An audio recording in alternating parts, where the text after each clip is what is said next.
Welcome to Dialogues at Fulcrum, where we have conversations with experts and analysts on the latest geopolitical, economic, and cultural developments in Southeast Asia. Good afternoon, Fulcrum listeners. I'm William Choong, Managing Editor of Fulcrum, which is IC's Yusof Ishak's commentary and analysis website. Today we're going to talk about Australia, and I have my very good friend and colleague, Professor Nick Bisley here from La Trobe University. Thanks, Nick, for being here and joining us for the podcast. Thanks, William. Pleasure to be back in Singapore. Pleasure. Thank you. We're going to talk about Australia today. Australia, as you know, is not called the lucky country for nothing. The country is blessed by abundant resources, beautiful beaches, and a long coastline. For decades, it relied on its alliance with the United States for its security, as well as its prosperity. And China also figures high in Australia, with Australia exporting huge amounts of coal, wool, and other commodities to its biggest trading partner. With the advent of the second Trump administration, however, Australia has to look long and hard at its relationship with the two major powers, especially at a time when Washington appears to be more self-interested and less keen to bear any burden or pay any price for its global commitments. So again, here with me today is Professor Bisley, who will, in one fell stroke, provide us with straightforward answers to very straightforward questions. Right, Nick? I will do what I can, William. Thanks again. Now, Nick is...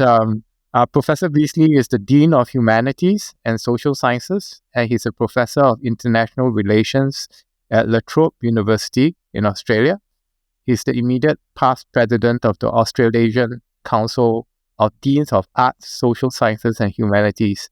He was elected as a Fellow of the Australian Institute of International Affairs in 2020. Actually, just an interesting note, I mean, we are actually in the season of Nick's at Dialogues at Fulcrum. So we have you here today with us for the podcast. And if all goes well, our ducks line up correctly, we will also be recording podcasts with Nick Nasmi, who is the Minister from Malaysia for the Environment and Sustainability.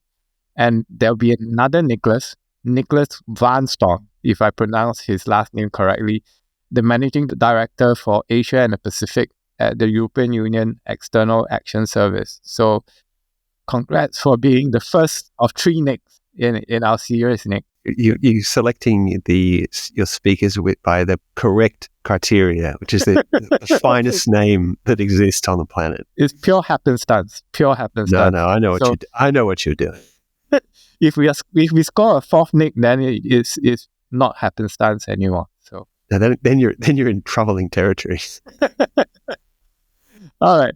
Now to kick things off, Nick, thanks again. And like I said, this is your second day at ICES in 2 days. And at your seminar at ICES yesterday, you quoted The Economist saying that Australia under Trump 2.0 is feeling extreme strategic loneliness at a time like this. Can you just give us an elaboration on what you mean by that? Yeah, so this is a phrase that David Rennie used, I think, first in a podcast that he gave whilst he was visiting Australia a few weeks ago, and then he turned it into the focal point of one of his columns. He writes the Telegram new column in The Economist on geopolitics. And what he was getting at, which I thought was, he really put his finger on a sense that's in Australia that has really sharpened the minds in sort of policy elite circles in Canberra, that we've entered a really different world. We have, since 1951, become increasingly tightly linked to the United States. So 1951, we signed the ANZUS Treaty. Mm-hmm. And over the past 25 years, we have built an ever closer relationship with a country that we are not only, dependent on for our security, but as a number one economic partner. We share a language, a culture, values, and outlook. This was a really robust relationship on multiple levels. Mm-hmm. And I think when Trump was first elected in 2016, like a lot of allies, there was a sense of almost betrayal, like, what have you done to us? We thought we knew you. But ultimately, the Trump presidency in its first guise was, it was pretty noisy, pretty erratic, but ultimately, in the main, it stayed within the kind of the lane markers, if you like, of establishment foreign policy, broadly speaking. Trump 2 is an entirely different matter. And I think, as I said yesterday, I think there was initially a degree of complacency when Trump was elected. We thought we were probably going to get a bit more like Trump 1 than has in fact been the case. And what this has brought to the surface in David's, really neat phrase of strategic loneliness is a sense of all of a sudden discovering that probably the most important long-running strategic attribute of Australia has suddenly been dialed up to 11. So Australia has always felt a high level of anxiousness about its place in the world, right from the start of colonisation. And to a degree, I think there is a subconscious recognition that as a white colonial settler society, we were established essentially through the act of dispossession. The colonies came, took the land, as colonies around the world did at the time, by taking land from indigenous native populations and building new states and societies on the ground that they'd taken. And so there was a sense of we had done it to them and someone could do it to us. And as you said at the top, that Australia is large, rich in terms of natural resources, and a small population. Yeah. And so that basic sense of a country that is inherently vulnerable because of its scale and its small population and its relatively limited resources, notwithstanding the fact the country is quite objectively wealthy, it's still, 25, 26 million people on a continent the size roughly of the continental United States. That's essentially an impossible exercise in being able to unilaterally defend yourself. And so when you have an American president who is, lashing out at Canada, an ally of long-standing, of no threat, of great economic interdependence, of mutual benefit, if you're sitting in Canberra, you go, uh-oh, we have a problem here. And so that the two sentiments, I think, sort of came together that David put his finger on with his phrase of kind of strategic loneliness, that all of a sudden we're on our own or feel as if we're on our own because we had become so dependent on the United States and had, not to say a blind faith, but we were pretty confident we knew which way America was going to go, that even when they elected the presidents Australians tend not to like George W. Bush, like Trump, the underlying kind of ballast of the relationship and the links was so, stable that we could weather pretty much any storm. And I don't think anyone can look themselves in the eye and think that's the case now. And so that core reality of small population, large set of strategic interests, my colleague Beck Strading writes a lot about maritime security, and she and Joanne Wallace from the University of Adelaide recently wrote a book talking about the sort of maritime dimensions of Australian security. And I think they really capture the sense of, we have, they say the fourth largest EEZ in the world. With this tiny population, and we can protect it in the past through this alliance. And if that alliance is now no longer to be counted upon, then we have a lot to do in a very short order. Thanks for that, Nick.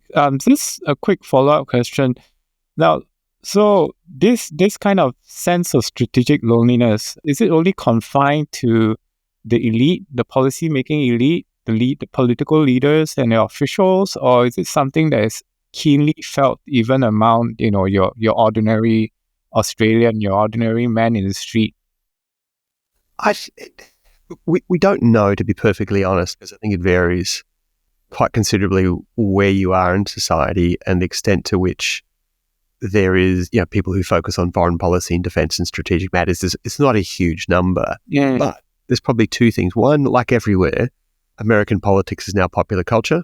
Trump, it was going in that direction anyway, but Trump has made it that, and his dominance of the news media, so that, my kids, I have a 12-year-old, a 16-year-old, and a 19-year-old. Now, the 19-year-old at university, of course, she's sort of very thickly engaged in political matters as first-year university students tend. But my 12-year-old son, who's not particularly sort of interested in these things, in fact, if anything, he finds it slightly tiresome, partly because of what his father does, I suspect. But he can give you chapter and verse on Trump just because it's in the bloodstream. It's everywhere. So I think Trump's behavior, and, you don't need to be someone who is chapter and verse on the AUKUS Treaty and can tell you about Australian defence, force posture and these sorts of things to understand that what Trump is doing and saying about countries like, Ukraine and Canada means something for an Australia that has always felt close to the United States. And of course, the other question that lies in the background of the sense of strategic loneliness is China, and the threat challenge that China presents in Australia. And that threat and sense of anxiety, or the perceived threat that China poses, I probably should emphasize it's a perceived threat because I don't think there's an immediate actual threat that China poses. But that's become a very widespread subject of public discussion and debate. We're very much outside of the narrow confines of the strategic elite, or however you want to describe them.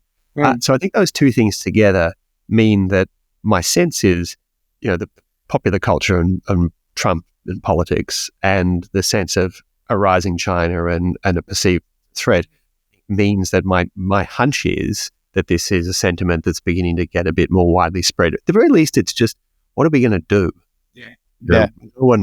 No one who would even glance at the newspapers or news websites would fail to recognize that we're in a period of volatility, that things are changing, that old certainties can no longer be depended upon. So I think that sense of strategic loneliness is going to seep out. People may not call it that. They may not be using language that people like you and I would use, but I think that there is a real sense of kind of plasticity in the air and a sense of anxiety about it. I think if anything, what's happening with Trump, what's happening with China, it increases the level of public awareness of the big policy questions that Australia, other countries like Singapore and Malaysia have to deal with.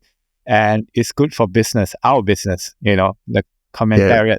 Yeah, we're happily counter-cyclical. When things are going badly, like, the clicks go up and the phone call rings in the more stable era that people don't care so much. Yeah. So I want to move ourselves to you talk about strategic loneliness, Nick. So I think one of the big questions, we were talking about this yesterday, is AUKUS. For readers or listeners who are not familiar, it's a trilateral partnership between the United States, the United Kingdom and Australia to build a new class of AUKUS submarines, which are nuclear powered but not nuclear armed. So my question to you, Nick, is the same question that has been asked and probably will not be answered. But the kind of what I remember is Keir Starmer, the UK Prime Minister, visiting the White House recently and talking up, the UK's support for AUKUS. And President Trump was going, what is AUKUS? And I think that was kind of worrying. And we have Peter Hegseth, who is the Secretary of Defense, asked about whether the AUKUS subs will be delivered. And he said, we sure hope so.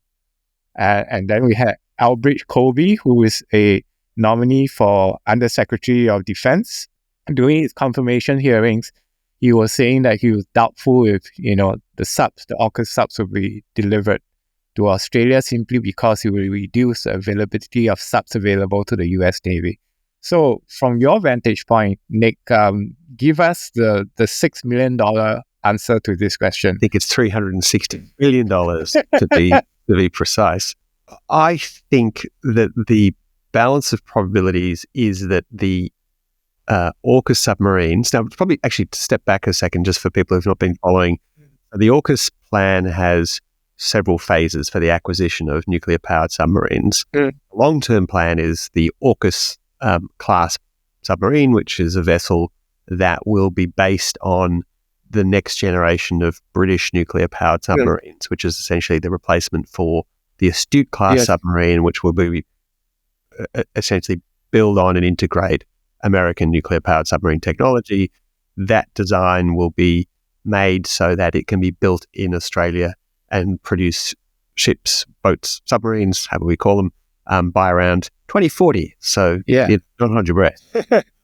In the interim, because Australia's current submarine fleet, the Collins class, is getting very, very old, kind of being held together with the submarine equivalent of gaffer tape and clothes pegs and things like that, they're going to literally become unserviceable, and there will be a period at which, unless there's some interim measure where Australia basically won't have submarines.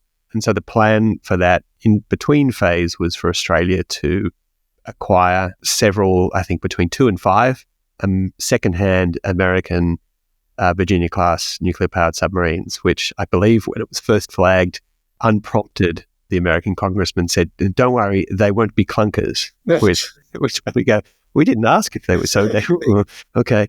And so the question is, the real focus is America going to be in a position to sell those to Australia? And right pretty much from the moment that plan was released, which was in March of 2023, if I get that, the question marks started to being raised about it. And essentially it's a mathematics issue, which is that the American shipbuilding facilities are currently not keeping pace with the demand that's needed, or with the pace that is needed to achieve what the American military is planning on, let alone be in a position to have 3 to 5 spare to sell to Australia. So I think, you don't have to be a card-carrying anti-alliance, American hate defense person in Australia to go, I think the likelihood of those ever coming was always in doubt, where there was always a low some question marks about how reliable that is. With the Trump administration, I think you have to increase that likelihood fairly considerably, and that's really about 2 things. One is just a sense of unvarnished self-interest by the United States, that I think even in a very optimistic scenario, i.e. one in which the US is building enough ships to meet its own demand, you could easily see them going, no, why would we give you these? These are, and going back to that old reason why a few years ago when I was here at ICES being asked before they announced it, there was a rumor going around that Australia was keen to get the Virginia-class submarine.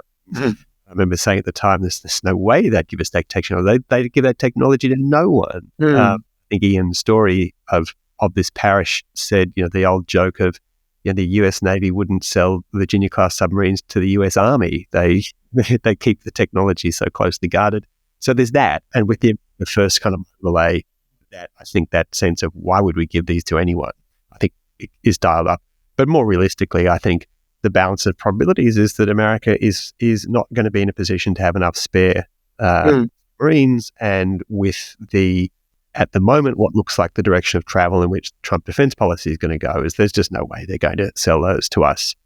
There's still, I think, reason to think why that Astute class may happen, just because the British are going to build the next generation of submarine, and there is so I think that the sort of blueprint, if you like, for that vessel is going to exist. Whether that can be done in a way that it can be built in Australia, because that's the intention, there's a real question marks about that. So that's a sort of longer run issue. But I think between the America first sort of sentiment, there's problems in American shipbuilding, and I think focus of guys like Elbridge Colby to say this is about America being able to see up China challenge. I think the chances of Australia getting those boats is pretty low. There may be a diplomatic fudge that being put around it, where they do a lend-lease or some kind of capacity where it's, job share submarine or something like that. There might be a diplomatic face-saving exercise, but I think if I had to bet on whether we will get Australian flags hoisted over fully sovereign, fully independent Virginia-class submarines, I would bet against that outcome. So a Virginia-class submarine with kind of an Australian sticker and flag over it, Australian submarine crew, perhaps? Some kind of... I think that if they come, it'll be a fudge. What I suspect may end up happening, and this is just speculation, is there'll be an agreement to go, okay, this isn't going to happen, but the US will start rotating submarines much more visibly in much larger numbers through Perth and Sydney and things like that. So I think there's the provided that provided we don't feel what we discussed in the previous question, which is a lot of strategic loneliness and a sense of unreliability of the United States, if that's been assuaged to some extent, then you could see that happening. But we're in the realms of like speculation and guessing. So exactly, we thrive at this, don't we, Nick? That's all we've got. Foggy crystal balls and guesses and reasoned guesses. And I want to turn to a kind of a simpler question for you, Nick. actually not so simple. With what you see on, say, Trump and possibly AUKUS, maybe you say rebranding of those Virginia-class submarines, this is a question not only for Australia, but for Southeast Asian countries. Very simple question. We see what Trump is doing in Ukraine, trying to kind of broker a peace agreement in Ukraine with Russia. And this has kind of sparked a lot of doubt and concerns, not only in Europe, but also in the Indo-Pacific, about the solidity of US security guarantees. My question for you is, do you think there's actually a method in Trump's thinking towards Europe and the Indo-Pacific? I think there are two schools of thought. One is that, he really has method, as in he really wants to deal with, settle the European question on Ukraine, get the Europeans to stump up the dosh to kind of pay for Ukraine security, get the Europeans to phase off the Russians. And then the second act will be the bigger one, which is to confront China.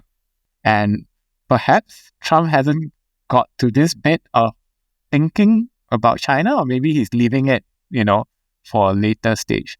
Or, so that's method. The second school of thought is there is no method in the president's head. He's just reactive. He's just dealing with them as they come. So it really depends on what's the issue of the day. So your thoughts, Nick? Yeah, I'm definitely not in the method camp. if that's the right way of characterizing it. In his first term in office, there was not a whole lot of method. Yeah. And that's when you had a more coherent and kind of quote unquote normal structure around him in kind of fairly establishment-y figures at the top of the various bureaucracies and in the various cabinet ministry posts. Now we have an environment where he's unrestrained. Things are very, this is a Trump-centric, and I mean that really, it's about the person of the president. And you've got very unorthodox, inexperienced, and in some cases quite, pretty second-rate people in key cabinet roles. We don't yet know what the sort of pyramid looks like underneath them. Certainly in Defense Department, State Department, National Security Council, they're pretty solid people in there. I mean, Elbert Colby is a guy, just as an example, who's a little unorthodox in some respects, but in other respects, he represents pretty sensible, mainstream, well-informed thought at the Republican Party. He doesn't, if you didn't know he was a Trump appointee, or I don't think he's been confirmed yet when we're recording this, but I expect he will be. I'd be pretty surprised if he wasn't. If you didn't know he was a Trump appointee and you read what he writes and says, this is, it's a little unusual, but in the context of where things are, it's mainstream. So we could get into, month 3, 4, 5, and 6 of the administration and begin to see a bit more pattern.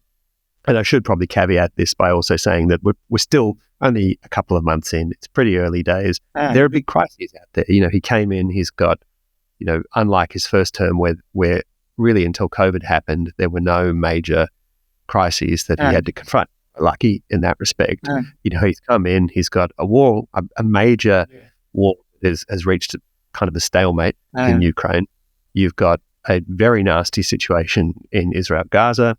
You have a global economy that's kind of creaking. So there's a lot of, and his own economy, which ostensibly was what he was elected to fix, continues to have problems with inflation and the like. So he's got a lot on the plate that he's reacting to, and that I think is very much sort of feeds into the Trump mode of operations, which is quite reactive, quite responsive. He clearly has a set of what would you call them? Kind of you might call them prejudices, you might call them fixations, but there are things which he believes. Maybe call them beliefs that he really. So one is most obviously, trade deficits are bad, and tariffs are fix them. So he's really fixated on that. He's clearly a guy who thinks that war is a bad thing and he doesn't want wars to happen and he wants to stop them. He likes the idea of himself as a peacemaker, but in general, I think to his credit, I think he's a guy who says wars serve no one any purpose, that these don't benefit people and we've got to stop the killing. And that's to the good.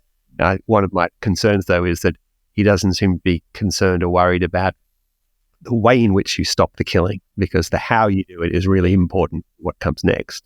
And the other concern I've got with the Trump approach so far is that it's all very short term, and it's all very, we must stop this war in Ukraine now. We must get the hostages back from Hamas to Israel now, without a real clear sense as to what the larger game is. And there is, as yet, no clear sort of set of strategic priorities. So I don't see any reason to think that's likely to change, with one significant caveat, which is that if we get a mode of operation that gets out of the flood the zone, just do tons and tons and tons of things to shock and awe and to get the message out that we're an activist presidency, that we settle into a more kind of routine, standard operating kind of procedural way of doing things, then we may begin to see a pattern emerge. But as we were talking about yesterday, the China question, it's surprising that we haven't yet seen anything significant about China. Absolutely. Yeah. And there's a lot of scratching of heads about that, because there's a lot of China hawks around him already in position. People like Peter Navarro, Marco Rubio, Mike Waltz. I mean, these are card-carrying China hawks. They're in office. They can, and one might have expected them to be, beginning to formulate a China strategy. So a lot of the gossip or chatter about this is, Trump is hoping to have a relationship with Xi, just develop a personal rapport, and from there work things out. But it's, I think if you're mapping out what the possible directions or futures of US-China relations could be, I think you've got to have a very wide-angle lens to it, because you do have, in the plausible worlds in which, or the plausible ways in which the US could go with China, you've got everything from, at the worst possible scenario, is highly militarized competition that potentially tips into war, and at the other end you have a 21st century grand bargain over Taiwan and East Asia, and either which is bad news. Yeah. Thanks for that. Just moving on to the question of China, it seems like, like you talk about grand bargains, we haven't got there yet between the Americans and the Chinese seem to have, given as good as they are getting. I mean, they're saying that we will hit back at the tariffs, but they've been relatively low key. They haven't been, hitting back as hard as we expect them to be. My question is, do you think that there's a window of opportunity for China here at a time when there's a lot of doubt and concern about U.S. security guarantees, whether the U.S. will continue to engage in this region? Two data points. Last year, in the 2024 State of Southeast Asia survey, when respondents were asked to choose between China and the United States, for the first time in the survey's history, they chose China over the United States. That's one. Just put that one. This really freaked that people out in Australia. This really, yeah, you did. And it was like, whoa. You mean they actually follow the survey? No. Wow. Okay. I think it's. I don't think people kind of sit there waiting for it, to drop and counting the days down until it appears. But when it appeared, it got a level of chatter outside this. I mean, the Southeast Asian folk always look at it, but the wider kind of strategic community talked about this a lot, because it was like, oh, it was quite similar to in 20, when was it? It was fairly early on in the Bush administration. There was a poll that was done, and it said, do you trust the United States, or something like that? And it was like 24% said yes, and it really freaked people out. And in fact, it led to significant government funding for programs at the Lowy Institute and for the creation of the United States Studies Center and a whole range of things. So, anyway, sorry, I interrupted, but yes. No. So, first data point, so respondents in the survey chose China over the United States. Second data point is we have China, Japan, and Korea having a meeting of their foreign ministers recently, and saying that they are looking at a summit where they're trying to talk about a three-way free trade agreement between the three big Northeast Asian economies in the name of supporting the multilateral trading system, which if you in the know, you know that was a swipe, indirect swipe at the Trump administration and the Trump administration's take on trade. So basically, Nick, do you think there's a window of opportunity here for China? No question there is. And I think the US is opening the door for them. I mean, the US is literally retreating from the stage. It's like Christmas every day for China. I jokingly said to colleagues that Xi Jinping's sitting there going, where's the trap? Like, what's the catch? Like, there's something, this is too easy, like in Star Wars when Han Solo is going, look at the ease of our escape. And Princess Leia says, that was, looks at you're betraying our age, Nick. You're betraying our age. And I just think there's a kind of, this is too good to be true, right? But more seriously, I think there's there is the vacating of the stage of global leadership absolutely provides an opportunity for the PRC. I think I wonder if there's a little bit of the 2008 financial crisis though in all of this. So that I remember when the 2008 financial crisis happened, and the net effect of this was to accelerate China's relative standing in the world, and with it went a set of expectations that the spotlight was now on the PRC to say, you're the world's, if not the most important economy, is certainly the world's second most important economy, and now you have to do something to help stabilize the global economy. And I remember talking to folks in Beijing at the time and elsewhere in conferences around the region, and the view was, we're not ready. We don't want to do this. We had planned for this, but we thought this was going to be like 2035 or something, and not 2008. And so I think now, obviously, further along, better equipped, but with with an ambitious leader, but one that I think is still ultimately a little bit cautious about all of this, and of course has a lot on his own plate domestically. The Chinese economy is probably in the worst shape it's been since the reform period. The challenges in, moving through the economic reforms essentially that have stalled since 2013 remain real. So, I think ideally, I think the PRC probably wouldn't want to would prefer more time and space, and to be able to sort of choose the time and manner in which it produces leadership. But there's no doubt that there is an opportunity to do a kind of performative, and in some cases begin to take opportunities like small scale trilaterals and things like and to stand up and say positive sounding things about the world trade system and multilateralism and the like. But if you follow China's economic policy and its behavior on the global stage reasonably closely, you have to recognize that there's a degree of cynicism about this. Of course. And so I think not too many, certainly liberally inclined countries would go, great, Washington's not doing it. We're quite happy with Beijing's leadership. We would really rather, and certainly just to say from an Australian point of view, what we would much rather see is, coordinated, genuinely multilateral leadership where you bring together, Europeans, East Asian, ASEAN, and really fill the void of American leadership with genuinely collaborative, literally inspired rules sort of structures. And Beijing isn't going to provide that.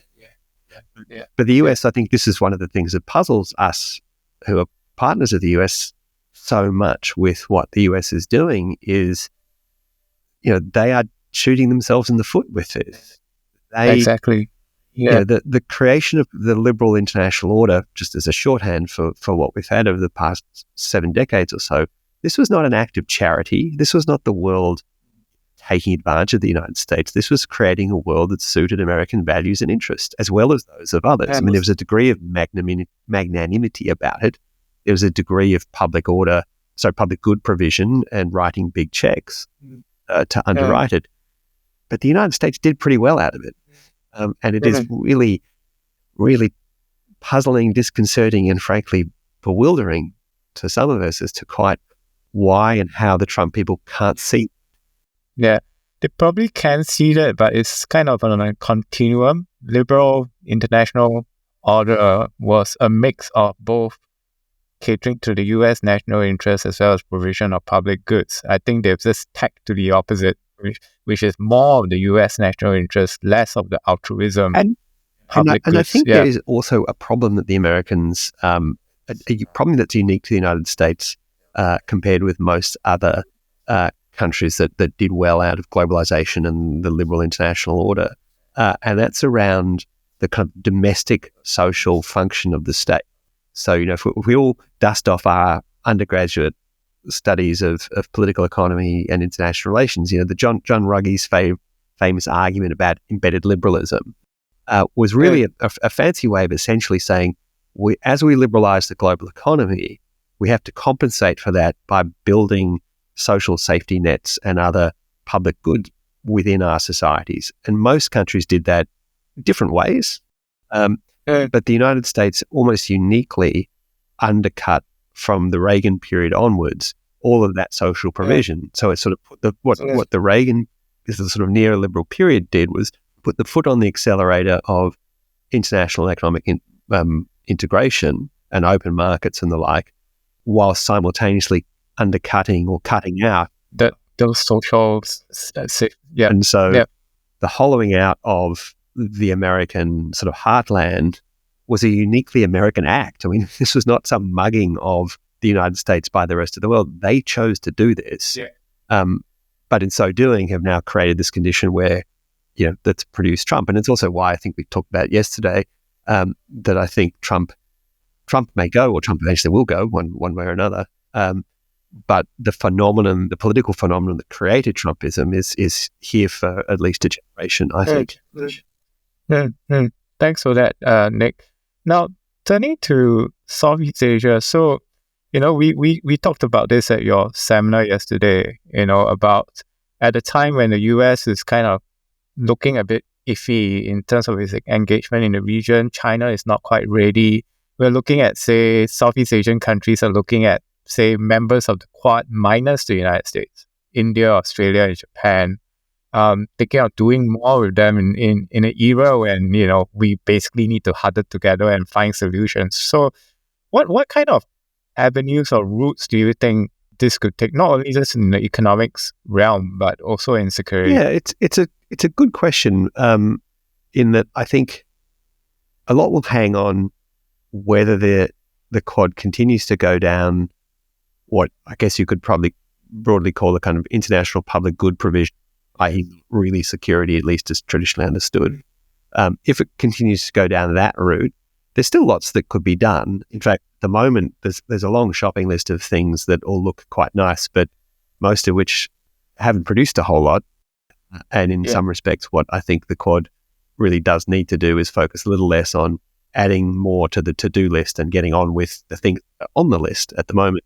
And some of those things, like maritime domain awareness, just to choose one, is something that would link in with existing programs in Southeast Asia. In fact, could be given a bit of a boost by some of the existing things, potentially linking in also with groups like FPDA and doing collaborative work in that area in things like maritime domain awareness or in infectious disease response. I think the SARS, so not COVID, but SARS back in early 21st century. That's a long time ago now. But that then led to a bunch of structures within and around ASEAN that could also be, I think, firstly dusted off and then potentially linked into, India, Japan, Australia, and potentially broadened out. I think one possibility that we talked a little bit about yesterday around Quad is, if you're thinking through a Quad which is either America exits or is radically disengaged from, then I think you need to rethink what that thing is. And that potentially opens the door up to some degree to bringing in various partners, whether that's on an ad hoc basis. So we're going to do a program on maritime domain awareness.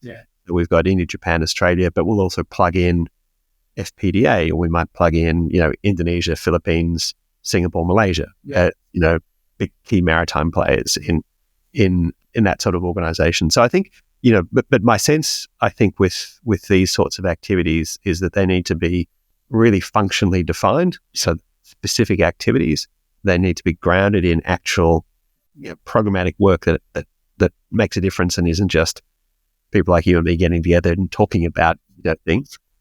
And that is in some degree kind of focused in on relatively small numbers of states doing things. So it's not 38 states getting together to try to every problem under the sun.